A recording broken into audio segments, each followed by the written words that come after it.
Hello everyone, good evening. Welcome back to my channel. So today we are going to be talking about research proposal. How do you craft your research proposal, especially for those that needed a PhD? Those that needed a PhD, either in the UK, in the US, or any other country.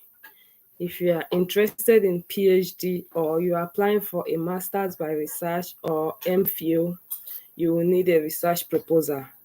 So today we are going to be talking about research proposal, how to craft a compelling and a winning research proposal. So before we start, we are going to wait for 5 minutes so that others can join the call. So while we wait for 5 minutes, if you are already on the call, please write down your name. Thank you.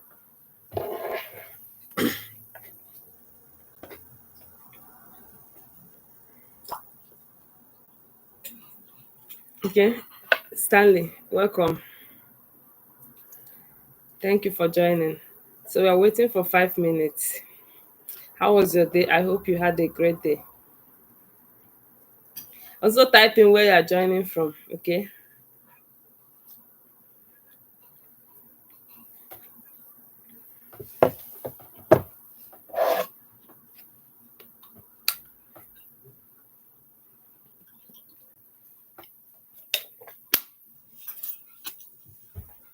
Okay. I remember, yeah, the last time I had a live stream, we were having a conversation. You said you are in Calabar, I recall. Yes.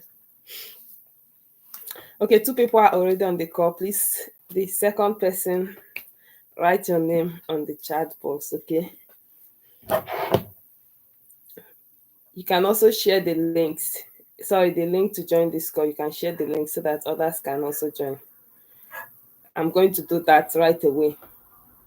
So let's wait for a few minutes for others to join.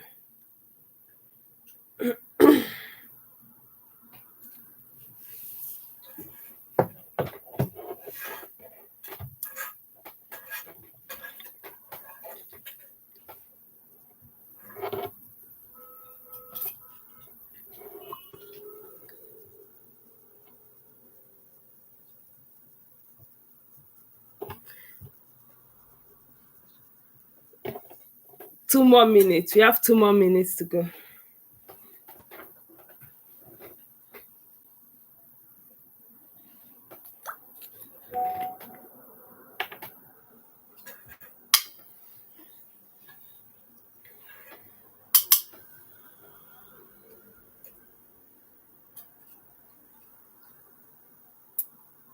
Sorry, I need to take my medication.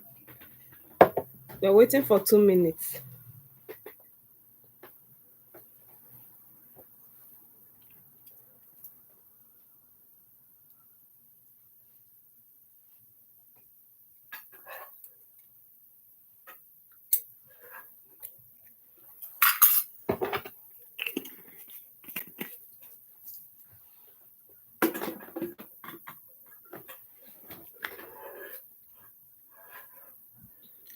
One minute remaining. Once it's 7:05 West African time, we are starting immediately.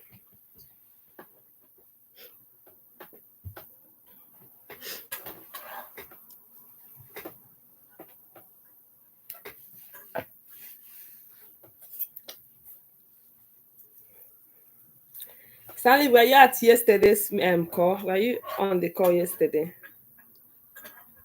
I'm seeing 3 people already. Please, I want to see your names. The first 3 people, I want to see your names.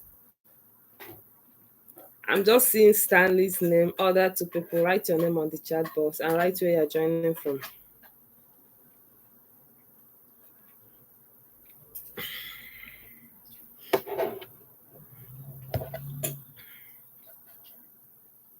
Okay.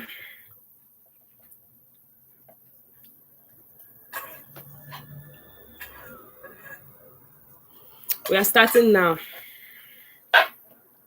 Good evening, everyone, and welcome back to my channel. Like I said, today we are going to talk about how to craft a winning research proposal. Okay, Stanley, you couldn't join yesterday. Okay, just make sure you watch from day 1 to day 5. It's going to be very helpful for your scholarship journey. So make sure you watch everything, even if you did not join the live session.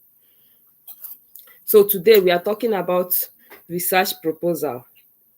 Yeah, why did I include research proposal? Because some scholarships will ask you for research proposal. For instance, if you're applying to the US, you know that US can take you from your BSc, you can get a PhD in the US because their PhD is 5 years. Your first 2 years is your master's, then the remaining 3 years is your PhD. So it's 5 years in the US. You will need your research proposal to apply for it. Even without getting a master's, you can get a PhD in the US. Then for those in the that want to apply to UK, you need your research proposal.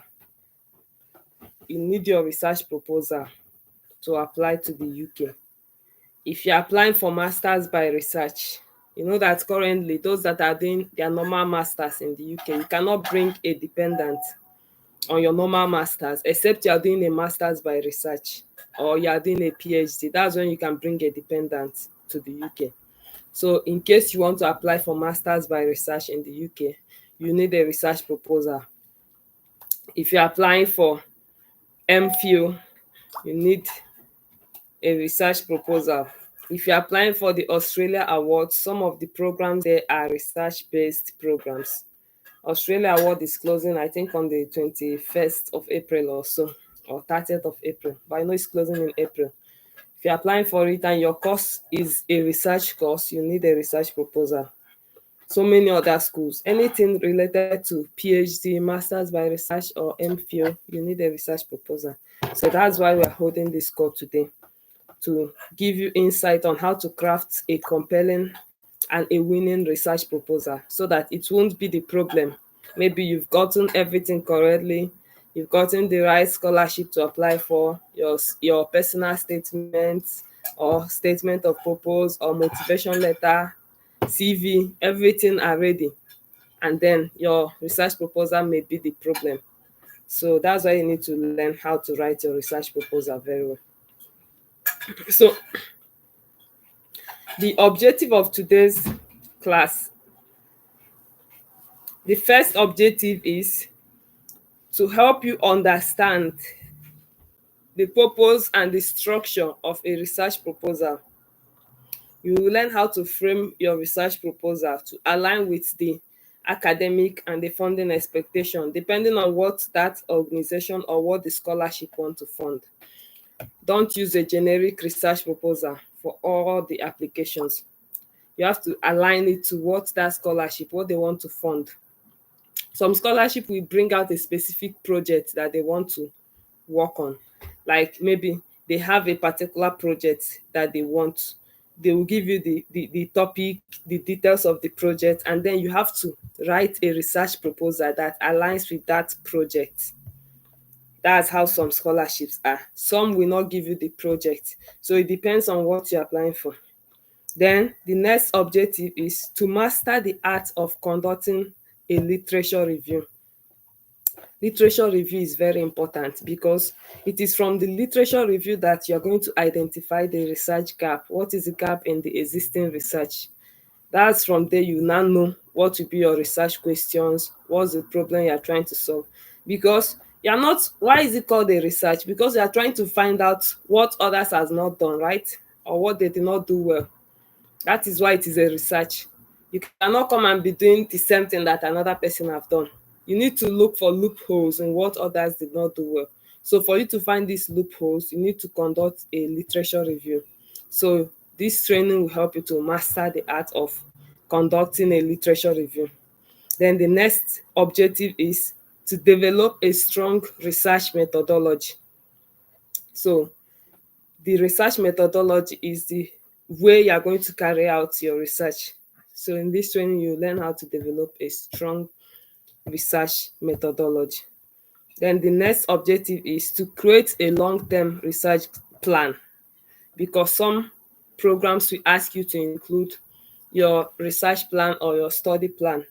So if your program, your PhD, the one you're applying for, if it's for 3 years, you break down this your research that you want to conduct. You break it down into 3 years, which is 36 months. If it is for 5 years, you break it down, give it timeline, what you hope to achieve for each, maybe every month or every quarters. What do you plan to achieve by the end of this quarter, by the end of this month, by the end of year one? What do you hope to achieve?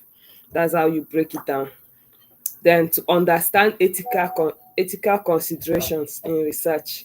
Yeah, what we call ethical consideration is very important in research, because you will not just start conducting research, you want to ask some people questions, you just start, you need to obtain some approvals.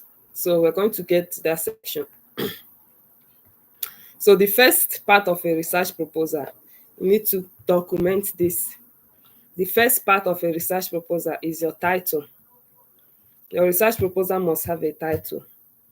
So let your title be descriptive. When somebody look at the title, the person will be able to have an idea of what this research is all about. So the title should be able to describe, it should be concise. It should be concise, at least below 20 words, below 15 words. Those are okay. Let it not be too long, like a long sentence. It should be concise. So your title should show the specific thing you want to do. Your title should not be too broad, too generic. Okay, let me give an example of a weak title. For example, you want to conduct a research that has to do with climate change and agriculture. You just come and say your title is climate change and agriculture. It's too broad. Like, you need to like break it into section. For example, now you can say climate smart agricultural practices for enhancing smallholder farmers' resilience in sub-Saharan Africa. This title now is clear and it is specific. You're talking of climate smart agricultural practices, how it can be used to enhance smallholder farmers' resilience in sub-Saharan Africa. You mentioned the location of your studies. So anybody that sees this have an idea of where you want to conduct the research and what the research is all about. Then the next thing is, after the title, the next thing that comes after the title is your introduction. Your introduction. So some people can use, so the introduction, you have to talk about, like I've talked about STAR method before. You have to apply STAR method: situation, task, action, results, when you're writing your introduction. For example, you can say sub-Saharan Africa faces increasing food insecurity due to climate change affecting over 230 million people. This is the situation, the problem. Make sure you are citing the sources of your information. You can use the Harvard style referencing or the APA. There are different referencing formats, but whatever format you are using, be consistent. Use the same format of referencing for everything in that your proposal. If you are using the Harvard style, use Harvard style throughout. If you are using the APA style, use the APA style throughout. So when you are stating the problem, like I said, the introduction, you always start it with the problem. Like I said, sub-Saharan Africa face increasing food insecurity due to climate change affecting over 230 million people. You cite the source, cite it. Now, what is the task? Despite existing policies, smallholder farmers struggle with low adaptation rate. Did you see it? You have identified the situation, the challenges that smallholder farmers face. What's the task that is supposed to be done? They are supposed to adapt to climate change, but now they suffer with low adaptation rate. Then what is your action, your own action that you're going to take? That is when you are going to define your approach, how you want to conduct the research. When you are stating the task, make sure you also cite. If you are saying that despite the existing policies, smallholder farmers struggle with low adaptation rate, cite it so that when they check they will see the information other people have conducted the studies there. Anything you say, they cite it. So when they check the reference, they will see that this is actually true. You are not just saying it, you are claiming it. Where is your evidence? So everything about research or research proposal, you must show evidence of what you are saying. You must show the source of your information. You don't just wake up and start saying something. You have to show the source of your information. Then, after the task, the action. This research explores the effectiveness of climate smart agriculture in improving food security through, now the method, they are mentioning the method they are using, through data analysis, field experiment and farmers interview. This is the action you intend to carry out. So you talk about what your research is all about. This one now, you don't need to cite if it is not necessary to cite, because this one is what you are planning to do. That's what you talk about here. This research explores effectiveness of climate smart agriculture in improving food security through data analysis, field experiments, and farmers interview. This is the action you want to carry out. Then what's the next thing? The result. What is the expected result, or what do you intend to do with this your study? When you carry out the study, what do you intend to do? That's when you come. The findings of this research will provide recommendation for policymakers and development organizations, blah blah blah blah blah. You just talk about what you want to do with the outcome of this research. You're not just conducting research for fun. So make sure you include it. I made it simple: situation, task, action, result. Situation, the first thing is the problem. Task is what is supposed to be done that has not been done. Action, what are you going to do to solve that problem? Result, what are your expectations for these studies? What do you want to do with the results? What do you want to do with the studies when you conduct it? Then after the introduction, the next part is the literature review. The next part is the literature review. This is the place that I used to say that this is the place that has work. So personally, if I'm writing a proposal or I'm writing a research, whatever, I like to write my introduction last. Introduction or abstract, I like to bring it last, even though I have an idea of what I want to write. But sometimes it's not the idea you started with that you end up researching when you conduct a literature review. Maybe that thing you wanted to do initially, someone else has done it, and maybe there are so many studies on that. You see that doing your own is no longer relevant. You can discover another problem when you are doing the literature review. So most of the time I like to write my introduction last. By the time I'm done with the literature review, I have a clear view of what I want to research on and what I don't want to research on. So the literature review is a critical analysis of existing research. You identify the gaps in existing research and justify your study's significance. So the gap that you identified is what's going to justify why you want to do that your own research. So how do you start a literature review? First of all, you start looking for studies that other people have done that is related to what you want to do. Then the next thing, you compare what you found from all these studies, compare it, their findings, their methodologies. What have they not addressed? What is missing in these existing studies? That's where you identify the knowledge gap. The knowledge gap that you identify is what you need to justify the reason why you are conducting that your research. If you didn't identify any knowledge gap, there is no need for that your research. So you need to identify a gap in the existing literatures. Then you now justify that, yes, these people have done this, they have done this, they have done this, but they did not do this, which is why you want to conduct a research on that. Okay, so where are you going to find sources, credible sources for your literature review?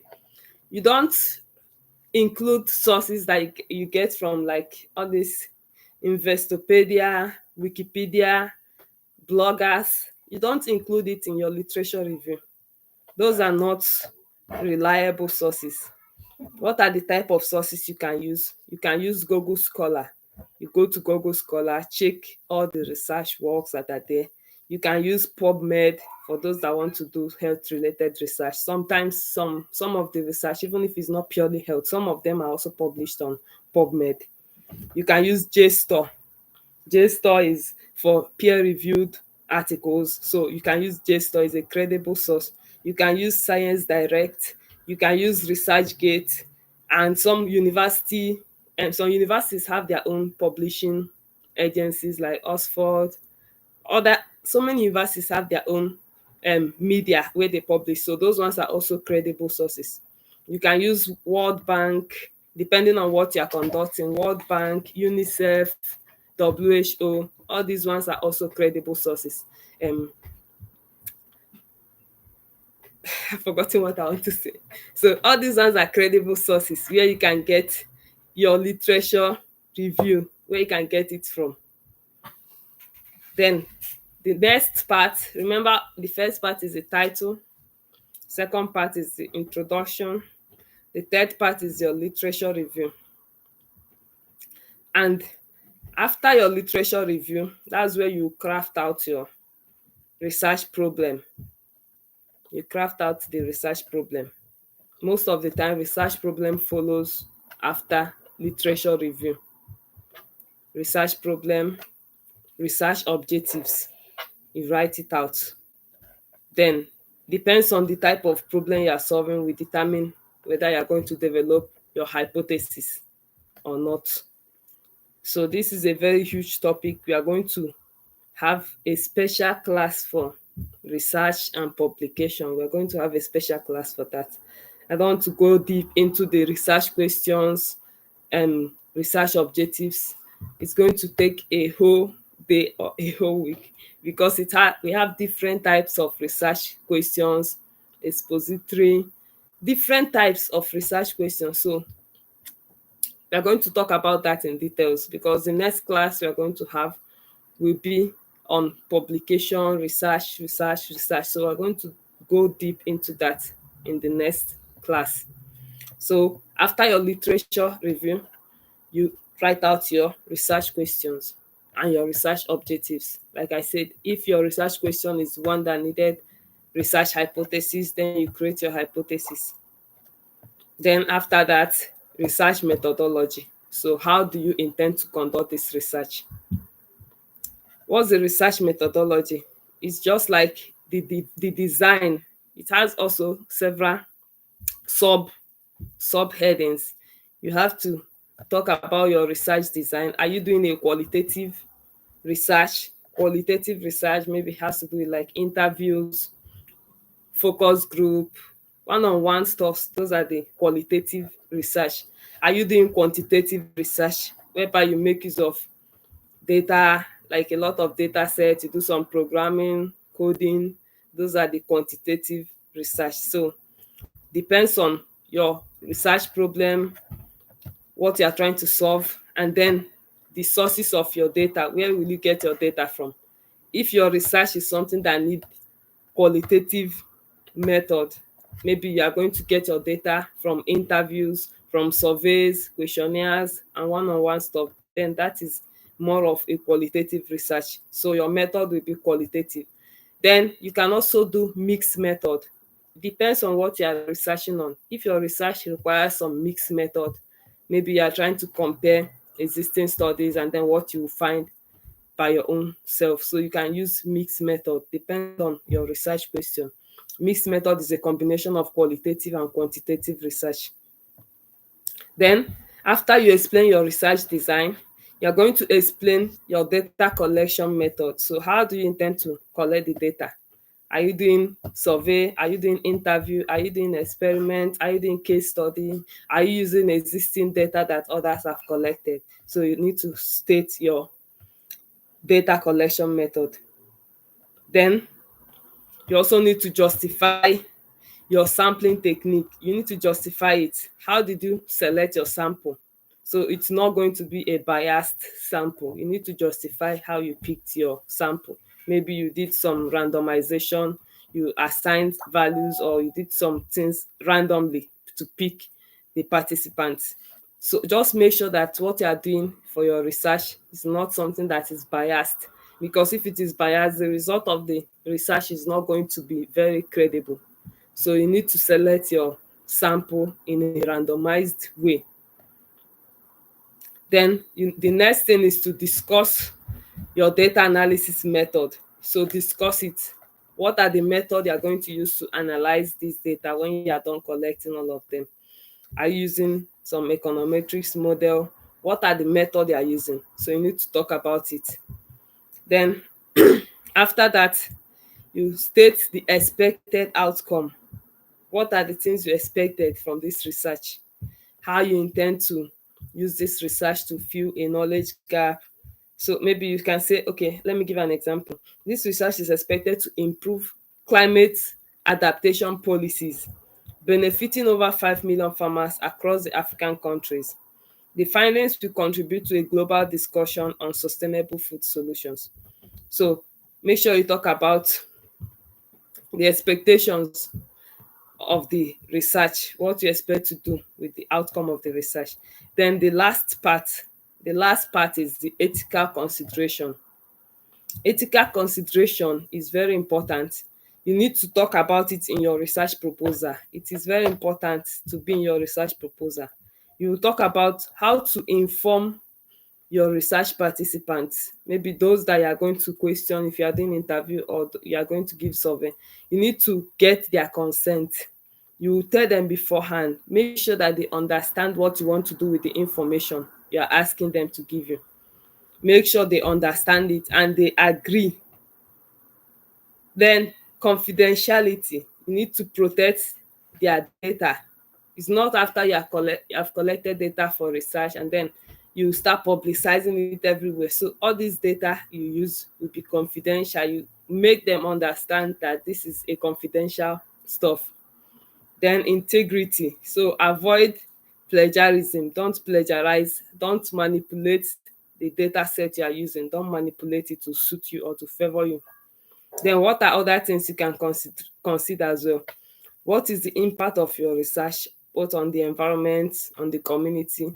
For instance, you are trying to do something to reduce greenhouse gas emission. You make sure you are not emitting the greenhouse gas when you are doing the research. Also, you can give some incentive to research participants to make sure that they agree, to just make them to accept to conduct the research. Or maybe you want a survey, or you can give incentives. You can give some maybe Amazon voucher and other incentives just to entice them to participate in the research. So what is another thing that you can include? Some scholarships, they will ask you for your timeline or your study plan or how you intend to do your research plan, study plan, depending on what they call it. So if you are doing a research of 3 years, you break down this proposal, you break it down, what you hope to achieve for each year. For example, you can say in year one, you want to conduct literature review in the first year. You talk about in the first year, you want to conduct an in-depth literature review.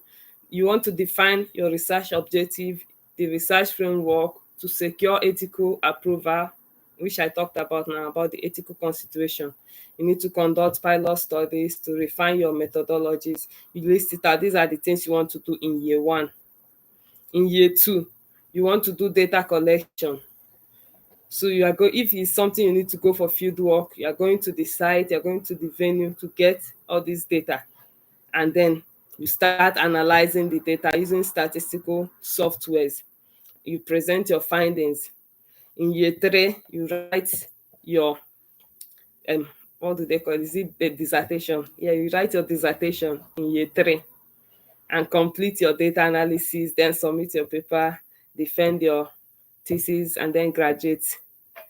For those that are doing 5 years research, maybe you are going for a 5 years PhD, you can break down your research plan or your study plan. You can break it down into the 5 years.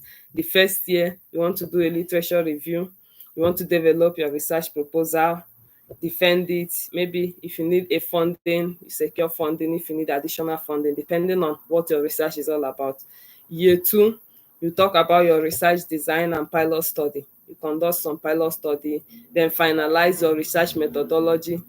And depends if they ask you to submit. Some of the schools will ask you to submit. You write it and submit. They will vet it before they approve it. Year 3, you do your data collection, and then year 4, you do your data analysis. Year 5, you write your dissertation and then defend it. So we are already at the end of the class, but I'm going to do like a finalization or a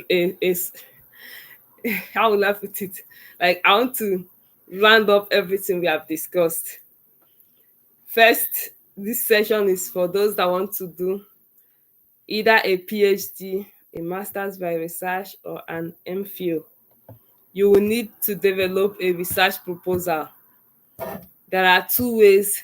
Either you develop a proposal that is in line with what the school has mapped out. Some school will map out some topics. Maybe a particular professor is conducting a study on a particular field, and he or she has gotten funding. She now wants to employ researchers that will work on that project. If you are applying to a school that has this kind of format, they already have a project. They only want you to work on the project. Then what you need to do is to develop a research proposal. Yeah, thank you, Stanley. Develop a research proposal that is in line with that project that they want you to work on.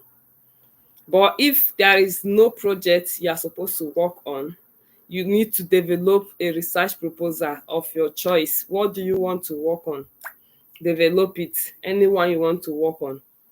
And then make sure it's also in line with the school. Do you understand? Let me give an example now. For instance, my school in SOAS, we are not doing anything related to health. I will not come to SOAS and start proposing something that is purely health related when I know that this school is more of social science and art. So if I develop such kind of proposal, it may be difficult to get supervisors. So anything you are developing, make sure you find a supervisor in that school that your interest aligns with his or her own. Make sure you find a supervisor that when the person sees your work, the person would like to supervise you. One thing about PhD is that PhD is not like master's application. Or if you are doing research, anything by research, it's not like ordinary masters, because you'll be assigned a supervisor. So if you choose a course, a topic that nobody in that school is conducting research in that field, nobody will select you, because these supervisors, your application will go to their desk. They will look at it and pick the people they like, the people they feel like this thing match their interest. That's why we have the code email, what we call code email. Sometimes before you apply to schools, you send code email, look at the school website, check the supervisors or the professors that their interests and yours are in line. You send them code email, send them your research proposal. By then you must have developed your research proposal. Send them your research proposal, talk about how your work aligns with their own and how you want them to supervise you. You can even discuss one of their works, maybe their publications. You can discuss it, how you are interested in what they are doing and how it aligns with what you want to do and why they should supervise you. You send your code email. So when you're sending code email, it's good to attach your CV, attach your research proposal. Is good. If the supervisor likes you, the person will tell you, okay, go ahead and apply, that he's going to take you. That's how so many people got scholarship in the US. So many people. That's how they get their scholarship in the US. So also in UK, some schools, in fact, some schools like Cambridge, Imperial College, they will tell you that you must get a supervisor before you apply to the school. That's why I didn't apply to Imperial College. And that was why my application to Cambridge was also rejected. I did not get any supervisor. I just applied and I was bounced back immediately. Not only that, I didn't put my transcript as well. So, but then I wasn't too bothered about that. Imperial College, I didn't bother to apply because I did not get a supervisor. The supervisor, my interest matched with her own. She's already occupied. She was her name was written among those that are not available. So no need of going forward. In my school here in SOAS, I contacted one of my lecturers. We had the same interest. I sent her code email, put my CV, my research proposal, my personal statement, and then she replied me that she enjoyed reading my CV, my personal statement, and my research proposal. Then she pointed out some things I need to adjust in my research proposal. She even highlighted it in the document, so I need to go back, check the corrections she made, and then implement it. But I even mentioned her name in my application, that this is the person I want to supervise me. So for her to say she enjoyed reading my CV and our research interests are in line with each other, I was so happy. That's like a good news. It shows that you have high chances of getting this admission and then the scholarship. So these are the things you need to check before you apply. Don't just go and be wasting your time and be applying. If you apply, make sure you get somebody. But if you didn't even get, make sure you see supervisors that your interest matches with his or her own. Then what's the next thing I talked about? The research proposal. This session is just for developing a research proposal.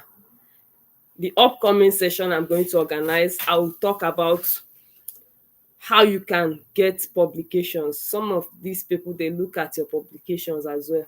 They want to see if you'll be able to conduct a research. Imagine you are going for a research degree. You don't even have a single publication. Guy, are you serious? You need to publish at least 1 or 2 books before going for your PhD. Even though you didn't publish, you still have high chances of getting selected. But like, more people that have publications have higher chances, or people that have worked in various research roles, they have higher chances, because PhD is all about research. Masters by research is all about research. So they want to see that you have the ability to conduct research. That is why I'm hosting the next session about publication. In fact, the next session I'm going to host will be hotter than this one, because we are going to publish books. We are going to give ourselves targets, and we work with that target and the timeline. And before the end of the 1 month, you get your books published. That's my target. That's my target. Because this 2025, we go chop scholarship. We go chop am. There are a lot of scholarships open now in the UK, and most of them, their deadlines are like towards ending of May, towards ending of June. No, towards ending of May. Most of them, I saw it when I was compiling the list of scholarship. I say you should buy that book. You don't want to buy it. If you did not get scholarship, now you do your own. No. So I was compiling, I saw so many scholarships that even the ones I did not even know they exist. They are there, and most of them are closing May, April, May, June. A lot of scholarships. You still have the opportunity now to get it right. You still have the opportunity now to get it right. So, what are the parts of a research proposal? This is like a summary of what we've said. The first part is your title. Make sure the title is descriptive. What you're writing in the title should show what you are going to do in that research. Don't come and say climate change and agriculture. No. Let it show the place, the location, the type of research you want to do. Your title should be able to pass the message. After the title, what did I say is the next one? The next one is introduction, where I talked about using the STAR method. You start with the situation. What is the task that should be done that others did not do? The action, what's the action you intend to carry out through this your research? The result, what do you want to do with the result of this your research? These 4 things must be complete. When you write your introduction and you check it didn't cover these 4 points, know that you did not write it very well. After the introduction, your literature review. I talked about the various sources. Don't use bloggers. Don't cite bloggers. Don't use bloggers to do literature review. Don't use Wikipedia to do literature review. Those are not credible sources. Credible sources are like Google Scholar, PubMed, WHO, World Bank, all these international reputable organizations, UNICEF. Those are the kind of things you can cite. United Nations. Then you can also use JSTOR, Google Scholar, PubMed, ResearchGate, Science Direct. These are credible places you can use for your literature review. Use the Harper style or Harvard style or other good citation styles, and make sure you cite the sources of your information, so it won't be like plagiarism. When you list out something and you don't cite it, is a plagiarism. And one thing before I forget, don't copy what other people wrote word to word. If you are copying from any other source and you know you want to cite it, if you want to copy them word to word, you have to put it in, how do I, you put, is it parenthesis or what do they call it? You put it, so like, as a quotation, you know that this thing, you're quoting them word to word, even though you cite the source, but you put that quotation marks because you copied word to word. But it's not always advisable, except if it's something you want to highlight the importance, you want someone to look at this, how important it is, then you can copy word to word and put it in quotation marks. But if you are doing literature review, any information you gather from any source, you rewrite it. Don't copy and paste exactly, rewrite it. Because if you copy and paste, it is plagiarism. So you rewrite in your own language and then cite the source. Even though you rewrote it, you have to cite the source of that information. Then after your literature review, you talk about your research question. Then after a research question, your research objective, depends on your research question, will determine whether you are going to have a research hypothesis or not. Depends on your research question. Then after that, you talk about your research methodology. Are you using qualitative or quantitative or mixed method? What method are you using? Then the last one, what are your expected outcomes? What do you expect the outcome of this research? What do you want to do with the outcome of the research? Do you want to use it to inform policymakers, academia? What do you want to do with the outcome of the research? Then the last one is ethical consideration. You talk about how you handle people's data. You need to talk about how you intend to get their consent before you carry out. You can even talk about maybe giving incentive to the participants, and then data confidentiality. You're not disclosing their information. You have to assure the people you're maybe researching on. You talk about randomization, how you intend to pick your research group, your research participants. You need to do it randomly so it won't be biased. That's all about the ethical consideration. Then your study plan. Depends. You study plan, you talk about how you intend to carry out the research for the 3 years PhD, 2 years masters by research, or 5 years PhD. Depends on what you're writing the proposal for. You break it down. So that's all for today. If you have any question or comment, you have to drop it in the chat box. Any questions, comments, or reactions? I want to see your emoji. So I'm waiting.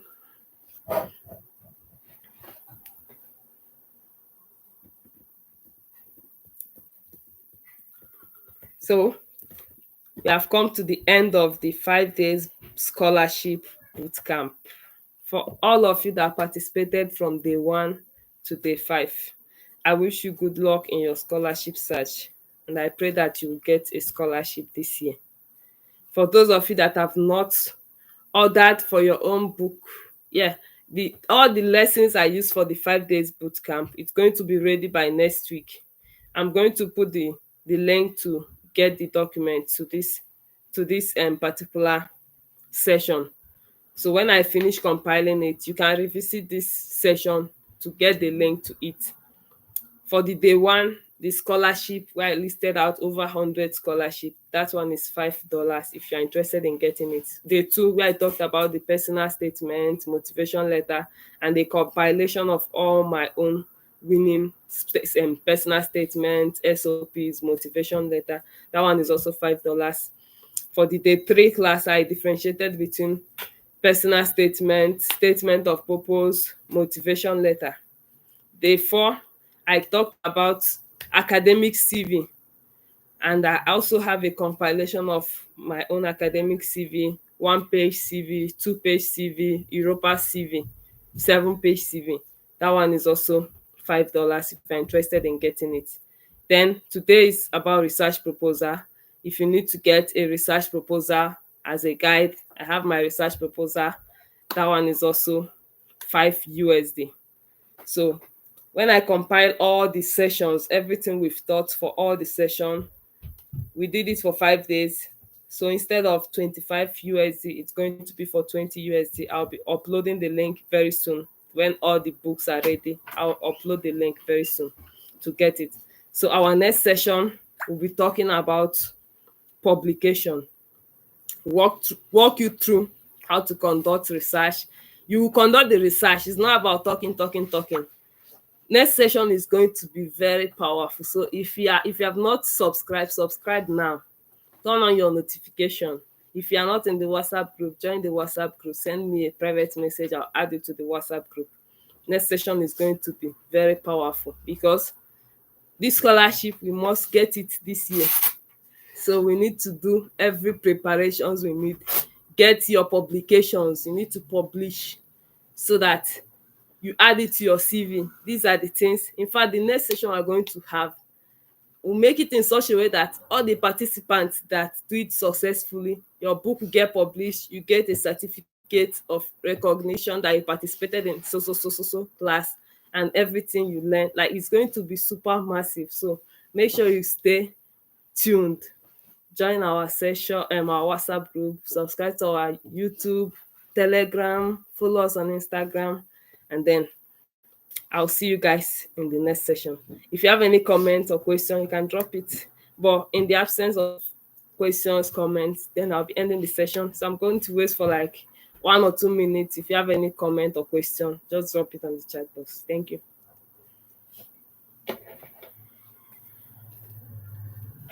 Comment. I'm waiting. If you enjoyed the session, show a beautiful emoji. Let me see that you enjoyed the session.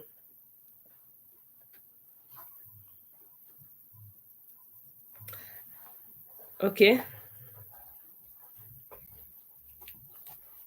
So we're going to end the session now.